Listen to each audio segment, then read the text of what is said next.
It is based on racial hatred, and I never thought I'd live to see the day where you've got people standing with bandoliers and AK-47s at a rally across the river from the Potomac, or across the Potomac River, and say that they have a right to be carrying weapons. I don't think that anyone should be carrying a weapon when the President of the United States is anywhere nearby. I think it's not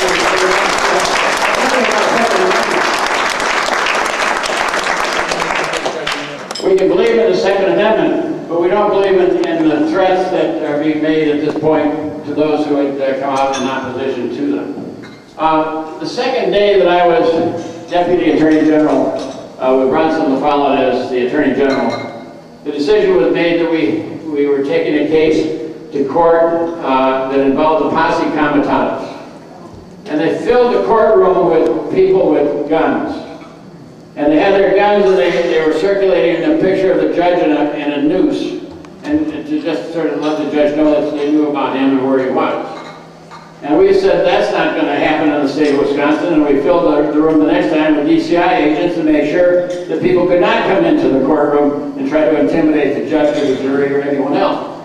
We have to regain control of our democracy, folks. We can't have people running with AK-47s telling us what we're going to do in the courts of the United States. We can't have the people who are supporting them electing the people because they control the money, and we can't let them get a hold of the internet to stop us from communicating with one another about the issues that really make a difference.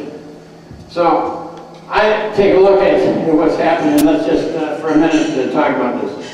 $50 million by one entity, the Chamber of Commerce, for these elections is such a serious matter that I think we have to consider all options to stop this from happening.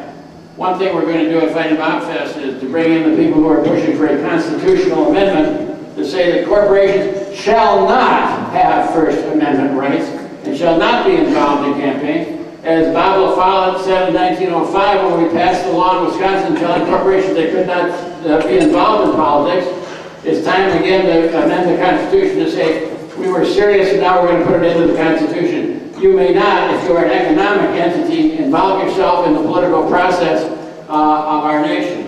And when they try to equate a union with a corporation, it's ridiculous. A corporation owes its loyalty to one group of people called the investors in that corporation, the shareholders.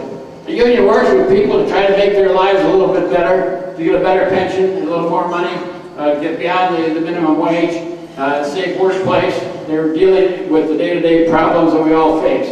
And so to compare the two of them is absolutely absurd. But if it took saying that unions would have to be limited as well in terms of the amount of money they give, I'd live with that. But we cannot have corporations controlling these elections, or we're not going to have any kind of democracy left in Wisconsin or elsewhere.